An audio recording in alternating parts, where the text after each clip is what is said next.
90 ভাগের বেশি আমরা মুসলমান, এ কথা যেমন সত্য, বেশিরভাগ মুসলমান ইসলাম পালন করে না এটা আরো বেশি সত্য। আমাদের দেশে 90 ভাগের বেশি মুসলমান, এটা সত্য। অধিকাংশ মানুষ ইসলাম পালন করে না, এটা আরো বেশি সত্য।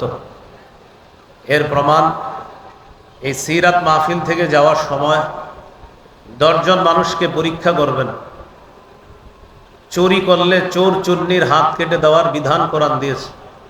এই বিধান কি আপনি চান ওই 10 জনের 9 জন বলবে হাত কেটে দেওয়া এটা কোনো কথা, এটা তো অমানবিক আচরণ, এটা আপনাকে বলবে? সে মুসলমান তো ইসলাম পালন করে না। নামাজি ব্যক্তি এমন 10 জনকে জিজ্ঞাসা করবেন। সূরা নূরের 2 নম্বর আয়াতে আল্লাহ বলেন, আয-যানিয়াতু আয-যানি ফাজলিদু কুল্লা ওয়াহিদিম মিনহুমা মিআতা জালদা। ব্যভিচারিণী নারী, ব্যভিচারী পুরুষ, তারা যদি অবিবাহিত হয় তাদেরকে 100 বেত্রাঘাত করা হবে। তারা যদি বিবাহিত হয় তাদেরকে পাথর মেরে হত্যা করা হবে। এটা কোরআনের বিধান। এই বিধান বাস্তবায়ন সম্পর্কে 10 জন সাধারণ মুসলমানকে জিজ্ঞাসা করেন, 9 জন বলবে একটা মানুষকে হত্যা করা হবে, মেরে ফেলা হবে, এই কথা আপনাকে বলবে। অথচ একজন ধর্ষকের বিচার যদি ইসলাম অনুযায়ী হয়, হাজারো ধর্ষক ভয়ে এই ধর্ষণ নামক অপরাধ ছেড়ে দেবে। একজন চোরের হাত যদি কাটা হয়, একজন চূর্ণির হাত যদি ইসলামী শরিয়া মোতাবেক কাটা হয়, তাহলে 10 জন চোর ভালো হয়ে যাবে, মানুষের ঘর বাড়ি নিরাপদ হয়ে যাবে। তো এই জন্য আমাদের দেশে বেশিরভাগ মুসলমান, বলতেছিলাম আল্লাহ তাআলা বলেছেন যদি খাঁটি মুমিন হও তো তোমরাই বিজয়ী হবা। আমাদের দেশে এত মুসলমান, কিন্তু আমাদের কষ্টের জায়গা, এখানে অনেক বড় বড় ওলামায়ে কারাম, আমি সহ একজন সাধারণ মানুষ হিসাবে আমারও কষ্টের জায়গা এটা। আমরা 90 ভাগের বেশি মুসলমান।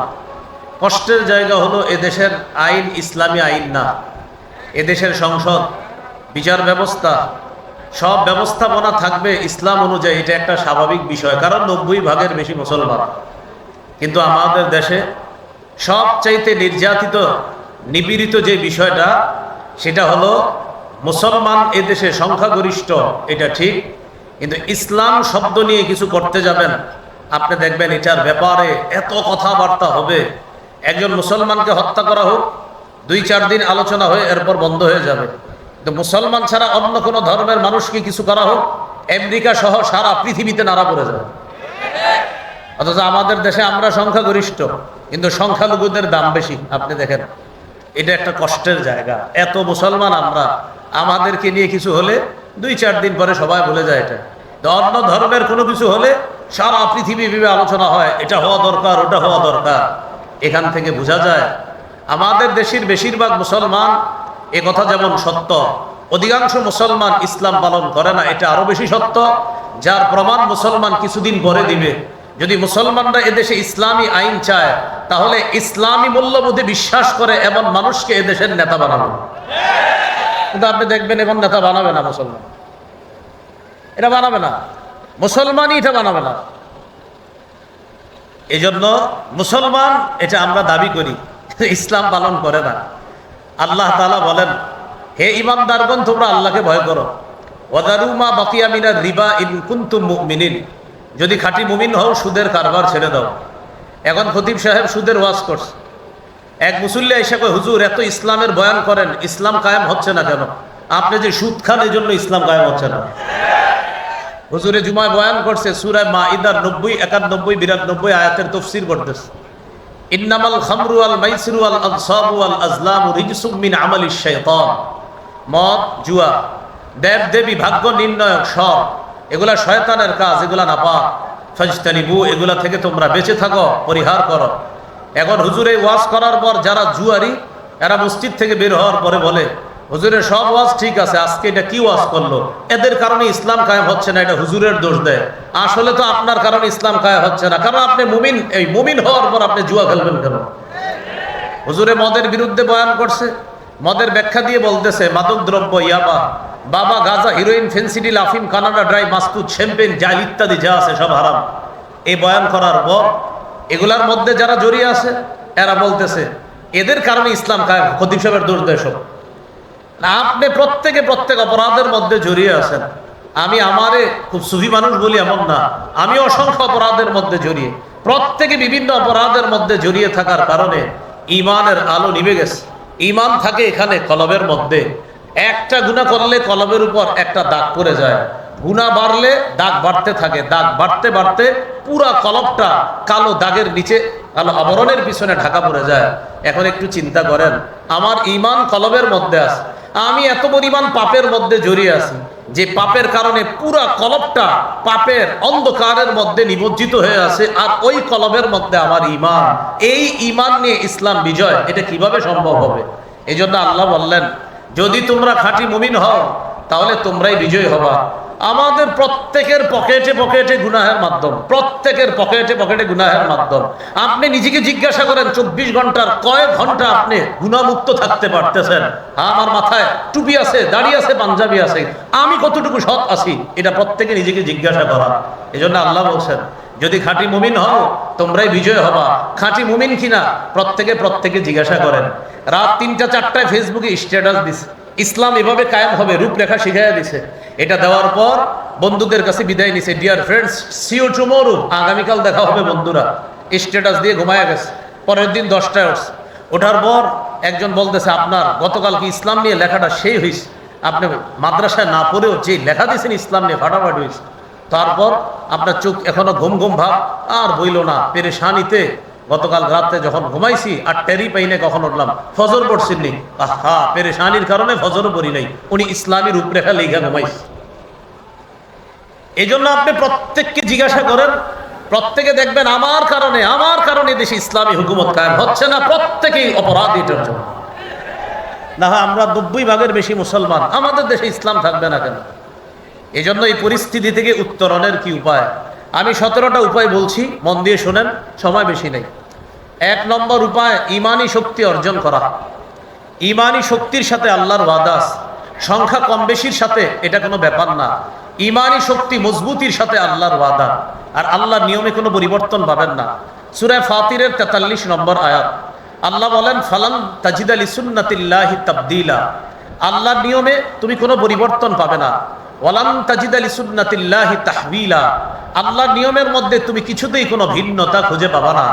অতীতে মজবুত ইমান যারা ছিল তাদের সাথে আমি আল্লাহর যে ওয়াদা, তোমাদের সাথে আমার সেই ওয়াদা।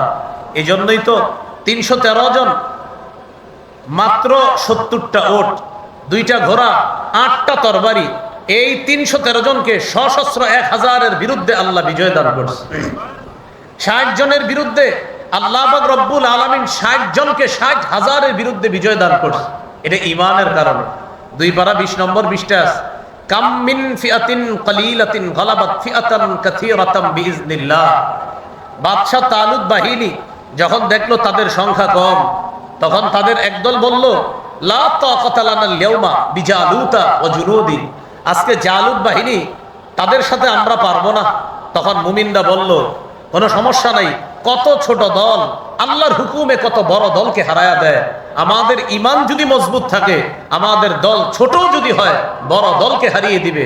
বাস্তবিক অর্থে আল্লাহ তাআলা ওই ছোট্ট তালুত বাহিনীকে জালেম বিশাল জালুত বাহিনীর বিরুদ্ধে আল্লাহ বিজয় দান করছে।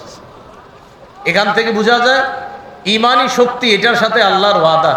এখন ইমানি শক্তি কিভাবে অর্জন করব? আগে জানছি ইমান থাকে কলবের মধ্যে, এই কলবের মধ্যে থাকে ইমান। এখন কলবকে সাফ করতে হবে, গুনাহমুক্ত রাখতে হবে, তাহলে ইমানি শক্তি বাড়বে। শাইখুল ইসলাম ইবনে তাইমিয়া রহমতুল্লাহ আলাইহি বলেন, কলব মৌলিকভাবে 3 প্রকার। 1 নম্বর আল কলবুস সালিম, সুস্থ অন্তর। 2 নম্বর আল কলবুল মারিদ, অসুস্থ অন্তর। 3 নম্বর আল কলবুল মাইয়িত, মৃত অন্তর। মৃত অন্তর কাফেরের অন্তর, অসুস্থ অন্তর মুনাফিকের অন্তর, সুস্থ অন্তর মুমিনের অন্তর। আর এই অন্তরের সাথে আল্লাহর ওয়াদা, ইয়াউমা লা ইয়ানফাউ মালু ওয়ালা বানুন ইল্লা মান আতাল্লাহা বিকলবিন সালিম।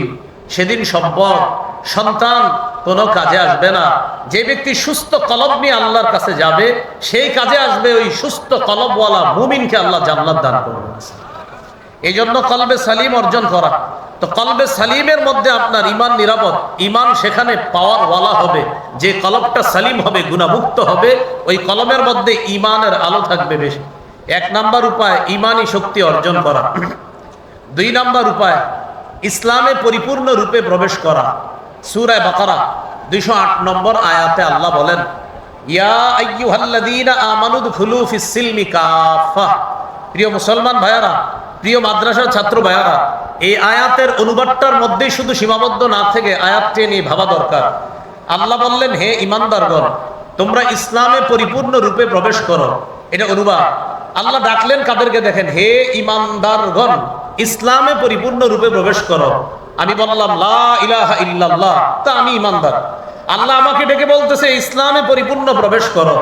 নামাজ, রোজা, হজ, যাকাত এগুলা পালন করা, পাশাপাশি ইসলামের যত বিধান আছে এই বিধান আত্মসমর্পণ করা। এই বিধানের সামনে ইসলাম, আল্লাহ পাক রব্বুল আলামিনের যত বিধান, এই বিধানের সামনে আত্মসমর্পণ করে সব বিধানগুলা মেনে নেওয়া, এটার নাম হলো ইসলাম। আল্লাহ মুমিনদেরকে বলছে তোমরা ইসলামে পরিপূর্ণ প্রবেশ করো। চা দোকানের সামনে একজনের দাওয়াত দিতে যান নামাজের, আপনার উল্টা বুঝ দিয়ে দিবে, আমি নামাজ না পড়লো ইমান খাটিয়াস, আপনারা বলবে। আল্লাহ তো এই জন্য বলছে ইমানদার, ইসলামে পরিপূর্ণ রূপে তুমি প্রবেশ করো। এটা 2 নাম্বার করণীয়। 3 নাম্বার করণীয় দ্বীনের সঠিক জ্ঞান অর্জন করে সেই অনুযায়ী আমল করা। তিরমিজির হাদিসে রাসূলুল্লাহ সাল্লাল্লাহু আলাইহি সাল্লাম বলেন, লা তাজুলু কদামা ইবনি আদম হাত্তা ইউসআলা আন খামস। 5 প্রশ্ন করার আগে কিয়ামতের ময়দানে আদম সন্তানের 2 পা নড়বে না। 1 নাম্বার জীবন সম্পর্কে জিজ্ঞাসা করা হবে, 2 নাম্বার যৌবন, 3 নাম্বার সম্পদ সম্পর্কে জিজ্ঞাসা করা হবে, কোন খাত থেকে সম্পদ কামাই করেছে, হালাল সম্পদ কিনা। 4 নাম্বার হালাল খাতে ব্যয় করেছে কিনা।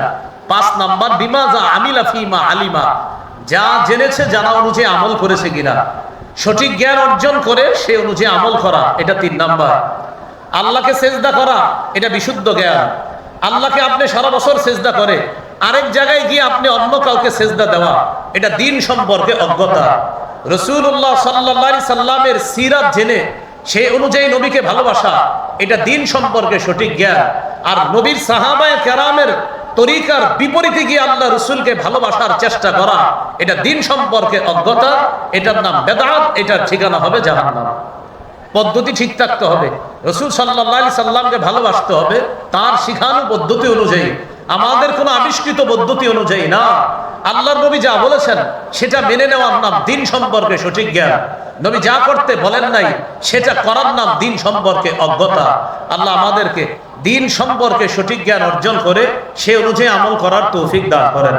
4 নাম্বার করণীয় দ্বীনের সঠিক জ্ঞান অর্জন করে এটা অন্যের কাছে প্রচার করা। সূরা মাইদার আয়াত, বাল্লিগ মা উনজিলা ইলাইকা মির রাব্বিক, রাসূল আপনার কাছে যা নাজিল করা হয়েছে তা আপনি তাবলীগ করেন, প্রচার করেন। আর এই প্রচারের দায়িত্ব আমাদেরকে নবী দিয়েছেন। বুখারীর 105 নম্বর হাদিস, লম্বা হাদিসের শেষে নবী বলেন, লিউবাল্লিগিশ শাহিদুল গায়বা, তোমাদের মধ্যে যারা উপস্থিত, অনুপস্থিত যারা আছে, প্রান্তে প্রান্তে আমার উম্মত যারা আছে, তাদের কাছে এই দ্বীন প্রচারের দায়িত্ব তোমাদেরকে দিয়ে গেল। দ্বীনের সহযোগী হওয়া, এটা একটু বুঝেন। সূরা মুহাম্মদের 7 নম্বর আয়াতে আল্লাহ বলেন, ইন তানসুরুল্লাহ ইয়ানসুরকুম, যদি তোমরা আল্লাহকে সাহায্য করো আল্লাহ তোমাদেরকে সাহায্য করবে। আল্লাহকে সাহায্য করার তাফসীর হলো আল্লাহর দ্বীনকে সাহায্য করা। আল্লাহর দ্বীন মসজিদ, মাদ্রাসা, এই সিরাত খাতে সাহায্য করা, এটাও আল্লাহর দ্বীন। জিহাদের ময়দানে মুজাহিদ যারা আছে তাদের জন্য সহযোগিতা করা, এটা আল্লাহর দ্বীনের শ্রেষ্ঠ খাত। আমি আবার বলছি, জিহাদের ময়দানে মুজাহিদদের জন্য সাহায্য সহযোগিতা পাঠানো, এটা দ্বীনের সাহায্যের সবচেয়ে শ্রেষ্ঠ খাত। কিন্তু আমাদের সমস্যা কি জানেন, মসজিদ মাদ্রাসা সহ সব দ্বীনের খাতগুলো শুনলে আমরা বলি সুবহানাল্লাহ আলহামদুলিল্লাহ, জিহাদের খাতের কথা শুনলে বলি ইন্না লিল্লাহি ওয়া ইন্না ইলাইহি রাজিউন। এই দেশে ইসলামী হুকুমত কায়েম হবে কিভাবে বলেন? দ্বীনের শ্রেষ্ঠ খাত জিহাদের ময়দানে সাহায্য করা। জিহাদের নিয়ত যদি কারো না থাকে তো মুনাফিকি মৃত্যু হবে, নিঃসন্দেহে মুনাফিকি মৃত্যু। আল্লাহ আমাদেরকে কথা বোঝার তৌফিক দান করেন। 6 নাম্বার আল্লাহর কাছে দোয়া করা। সূরা নামল 62 নম্বর আয়াত, আম্মাই ইউজিবুল মুত্তাররা ইযা দাআ, পীড়িত ব্যক্তি দোয়া করলে কে সেই সত্তা তার দোয়া গ্রহণ করে। আমরা বর্তমানে খুব বিপদের মধ্যে আছি, মুসলমানরা চারিদিকে নির্যাতিত। এই জন্য আল্লাহর কাছে দোয়া করা, আল্লাহ আমার গুনাহের কারণে আমরা মায়ের খাচ্ছি, আল্লাহ আপনি আমাদেরকে হেফাজত করেন, এই দোয়া করা। 7 নাম্বার, আল্লাহর উপর ভরসা করে ধৈর্যের সাথে আল্লাহর সাহায্যের অপেক্ষা করা।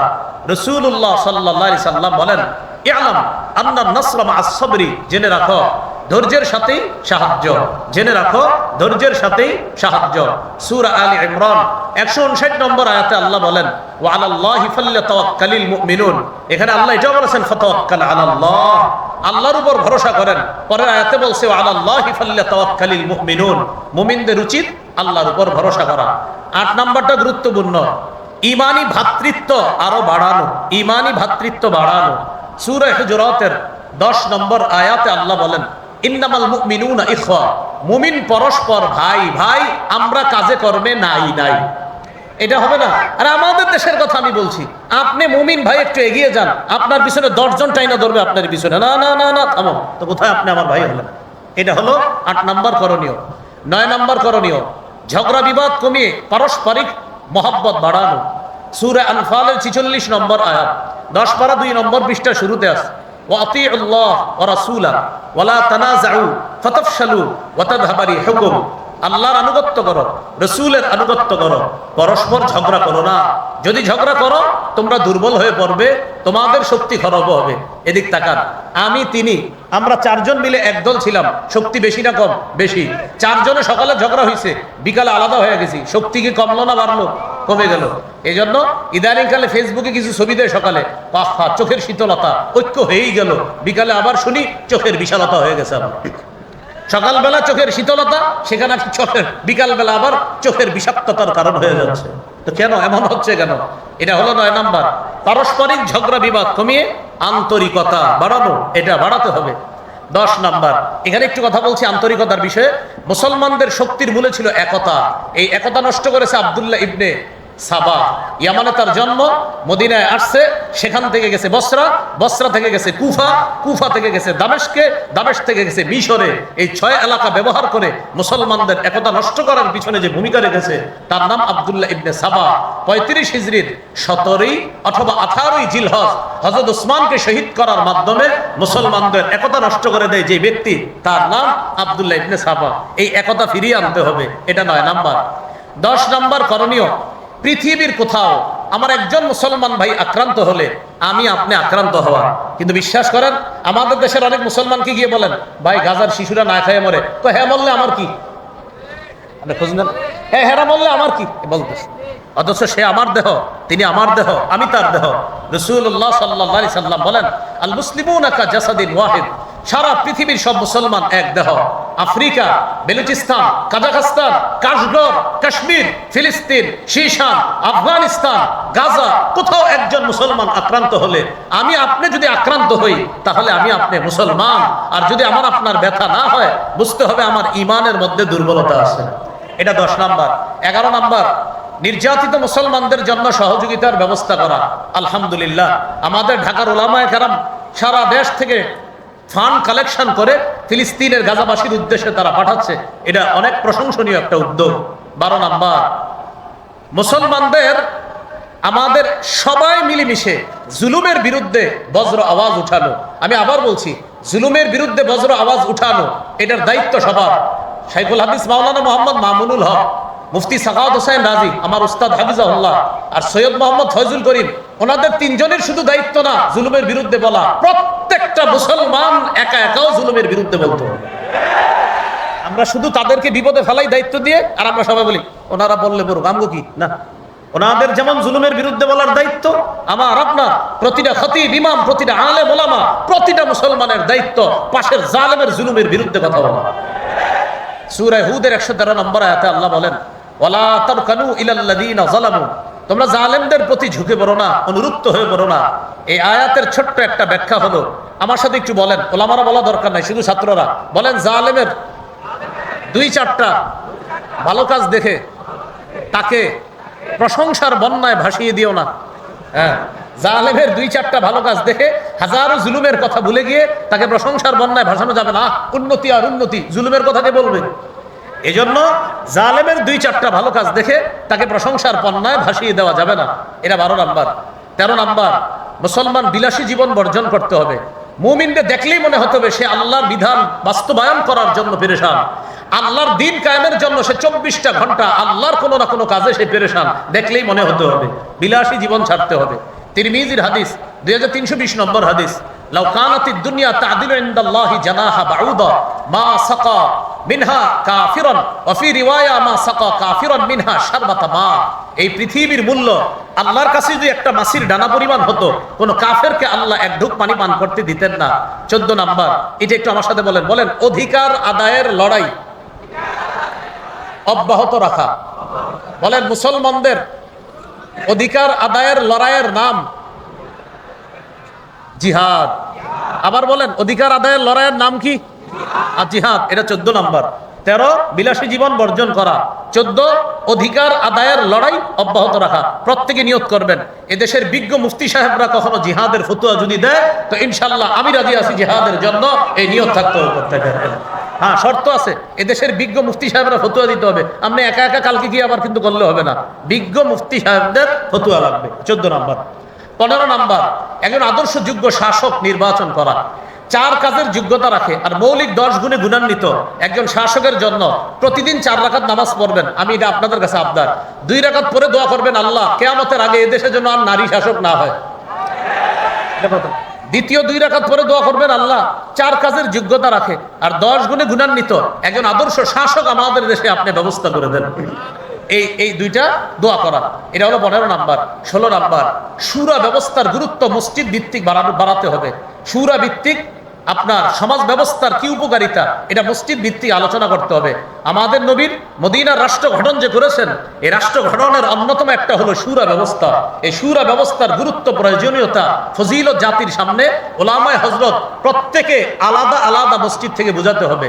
17 নাম্বার, সর্বশেষ কথা, শত্রুকে শত্রু ভাবতে হবে, বন্ধু ভাবার কোনো সুযোগ নাই। আমরা বারবার ভুল করি, আমরা একবার পাশের কাউরে বন্ধু ভাবি আর একবার পশ্চিমার কাউকে বন্ধু ভাবি। এই ভুলের কারণে আমাদের খেসারত দিতে হবে। মানুষের গোলামি ছেড়ে আল্লাহর গোলামির কাতারে একত্রিত হয়ে খেলাফত ব্যবস্থা কায়েমের জন্য প্রতিটা মুসলমান চেষ্টা করতে হবে। কিসের জন্য বলেন তো? খেলাফত ব্যবস্থা কায়েমের জন্য চেষ্টা। কথা আরেকটা এসে গেল, সূরা নূরের 55 নম্বর আয়াত। 2 শর্ত পাওয়া গেলে 3 পুরস্কার। 1 নাম্বার খাঁটি ঈমান, 2 নাম্বার নেক কাজ। 3 পুরস্কারের 1 নাম্বার আল্লাহ খলিফা বানাবে, প্রতিনিধিত্ব দান করবেন। খেলাফতের পারিভাষিক অর্থ হলো আল্লাহর গোলামিতে সমস্ত মানুষকে একত্রিত করে মানুষকে মানুষের অধিকার প্রতিষ্ঠাকারী ব্যবস্থার নাম হলো আল্লাহ কর্তৃক শাসন ব্যবস্থা। মানুষ কর্তৃক শাসন ব্যবস্থায় মানুষ মানুষের গোলামি করে, আর আল্লাহর শাসন ব্যবস্থায় মানুষ শুধু আল্লাহর গোলামি করে, আর সব মানুষ শান্তির মধ্যে বসবাস করতে থাকে। আল্লাহ আমাদের সকলকে যে 17টা উপায় বললাম, আমাদের উত্তরণের উপায়গুলা মনে রাখার তৌফিক দান করেন। ও সর্বশেষ উপায়ের উদাহরণ হলো সূরা মাইদা 51 নম্বর আয়াত 6 পারা 16 নম্বর পৃষ্ঠা। ইয়া আইয়ুহাল্লাযীনা আমানু লা তাত্তাখিযুল ইয়াহুদা ওয়ান নাসারা আউলিয়া। হে ঈমানদারগণ, ইহুদি খ্রিস্টানদেরকে অভিভাবক রূপে গ্রহণ করো না, তারা একে অপরের অভিভাবক। আমরা চেষ্টা করব এদেশে যেন আমরা ইসলামী মূল্যবোধে বিশ্বাসী যারা আছে তাদেরকে আমাদের প্রতিনিধি বানিয়ে আমাদের দেশে আমরা ইসলামী হুকুমত কায়েম করার প্রাণান্তকর চেষ্টা করব ইনশাআল্লাহ। আল্লাহ তৌফিক দান করেন। আসসালামু আলাইকুম।